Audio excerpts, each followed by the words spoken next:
Assalamualaikum warahmatullahi wabarakatuh. Halo Sobat SAR, selamat datang di podcast berakhlak dalam tindakan bergerak untuk kemanusiaan. Bersama saya Lorika David dari Basarnas, Unit Pelaksana Kantor Pencarian dan Pertolongan Palu. Hari ini kita akan berbincang santai namun bermakna tentang bagaimana kita bisa menanamkan nilai-nilai berakhlak dalam diri dan lingkungan kerja kita. Di kesempatan kali ini, saya juga sudah bersama salah satu pimpinan kepala subseksi operasi yang akan berbagi pengalaman nyata dalam menerapkan nilai berakhlak. Yuk kita langsung saja memulai bagaimana perbincangan inspiratif ini. Pertama, mohon izin Bapak untuk memperkenalkan diri. Baik, terima kasih. Assalamualaikum warahmatullahi wabarakatuh. Selamat malam, salam sejahtera bagi kita semua. Nama saya Rusmadi, selaku Kepala Subseksi Operasi dan Siaga Kantor Pencarian Palu. Dan malam ini saya sebagai narasumber yang terkait terapan berakhlak. Ya. Silakan. Oke, baik, makasih Bapak. Yang pertama itu kita masuk di perbincangan umum ya Bapak. Untuk yang pertama, menurut Bapak, apa arti nilai berakhlak dalam tindakan sehari-hari sebagai ASN Bapak? Ya, baik, terima kasih. Untuk bagi saya, berakhlak ini bukan sekedar slogan ya, tapi melakukan kompas dan DNA dalam setiap tindakan kita sebagai ASN. Dan ini adalah kerangka moral yang mengubah tugas dari sekedar bagaimana kita bekerja, kemudian menjadi pengabdian. Kemudian orientasi pelayanan ini berarti kita selalu ingat bahwa rakyat adalah tujuan akhir dari semua kebijakan dan pelayanan kita. Akuntabel artinya kita harus transparan dan dapat dipertanggungjawabkan karena kita mengelola amanah dan uang rakyat. Kemudian itu kalau kolaboratif mengajarkan bahwa tidak ada satu instansi pun yang bisa bekerja sendiri. Sinergi adalah kunci. Yang bisa bekerja sendiri, sinergi adalah kunci, harmonis dan adaptif adalah bekal untuk menghadapi dinamika birokrasi dan masyarakat yang baik. Sementara loyal dan kompeten adalah fondasi personal kita untuk memberikan yang terbaik. Intinya menjadi ASN yang berakhlak adalah menjadi pelayan publik yang rendah hati, profesional dan berintegritas. Baik Bapak, dari 7 nilai berakhlak ini Bapak, nilai mana yang paling Bapak sering terapkan di tempat kerja dan bagaimana contohnya Bapak? Ya, jadi dari 7 berakhlak ya, untuk terapan yang saya jalani, pertama itu berkait nilai kolaboratif dan berorientasi pelayanan. Ya. Jadi ini adalah dua nilai yang saling menonjol dan hampir tidak bisa dipisahkan dalam tugas sehari-hari. Namun jika memilih satu yang paling sering diterapkan, saya memilih kolaboratif. Contohnya yaitu dalam sebuah operasi pencarian pertolongan, ya, dalam tugas kita untuk beberapa hal misalnya kami tidak bisa bekerja sendiri ya, kami itu harus berkolaborasi baik dari unsur TNI, Polri, kemudian dari pihak berkaitan dengan relawan. Saya sebagai koordinator, maksudnya dalam hal ini kan saya sebagai kepala subseksi operasi ya, di sini bertindak sebagai pengendali posko pada saat pelaksanaan operasi SAR. Jadi itu harus bisa berjalan dengan baik ya dalam pelaksanaannya untuk informasi baik dalam pencarian maupun ya. Baik Bapak, untuk itu Bapak, bagaimana cara menjaga semangat berakhlak meskipun dalam situasi kerja yang seperti itu, yang berat dan penuh tekanan itu Bapak? Ya, jadi khususnya ada pada melihat kembali mengapa ya.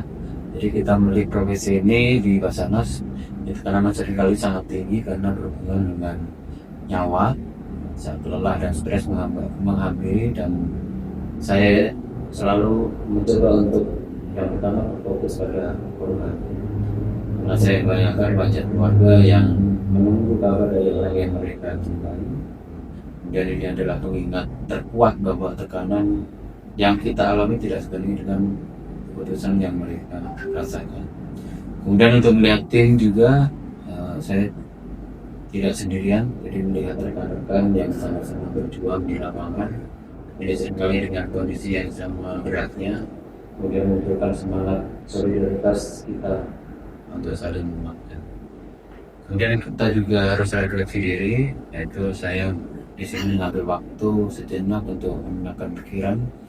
Jadi menarik napas dalam dan mengingatkan diri sendiri tentang sumpah dan komitmen awal untuk saya sendiri sebagai asn dan penjaga nyawa masyarakat. Baik Bapak, untuk menumbuhkan budaya kerja yang berakhlak Bapak di lingkungan instansi kita itu bagaimana Bapak? Ya, menemukan, jadi untuk bagaimana kita bisa menemukan jiwa berakhlak ya, pastinya kita harus terapkan integritas kita sebagai ASN yang baik ya.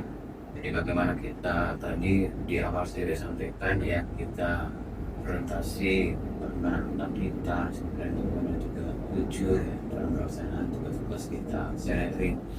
Intinya kita bisa memberikan pelayanan yang baik terhadap masyarakat, apalagi pekerjaan kita itu terkait masalah pelayanan dasar ya. Di sini pastinya nilai-nilai berakhlak itu harus kita perbani agar tujuan organisasi kita tercapai dengan baik.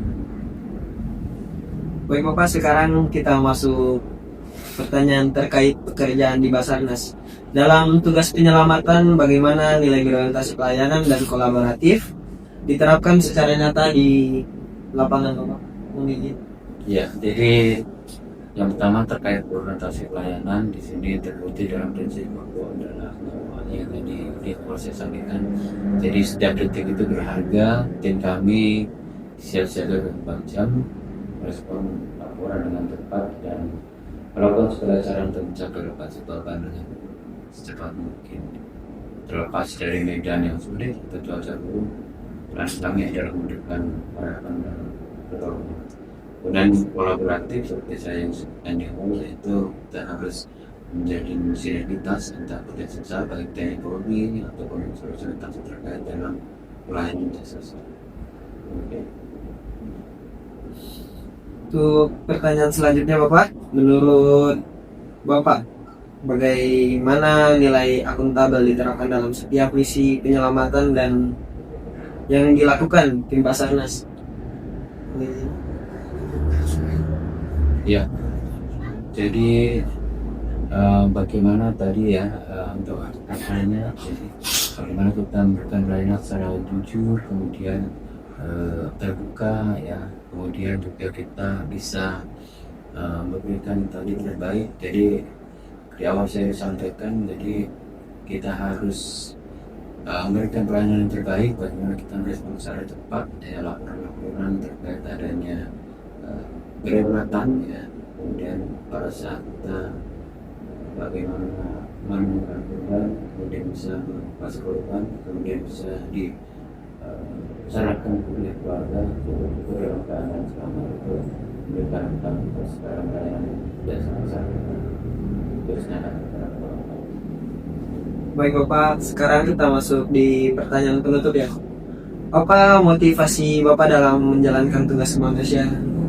Ya, jadi motivasi saya itu sederhana ya, karena di balik setiap laporan itu ada seorang ibu, kemudian seorang ayah, atau seorang anak, atau seorang sahabat yang sedang menunggu kabar baik. Jadi kami adalah menjaga perpanjangan tangan dari harapan mereka, yang sebagai motivasi itu didorong oleh keyakinan bahwa setiap nyawa begitu berharga untuk diperjuangkan, rasanya seperti panggilan jiwa.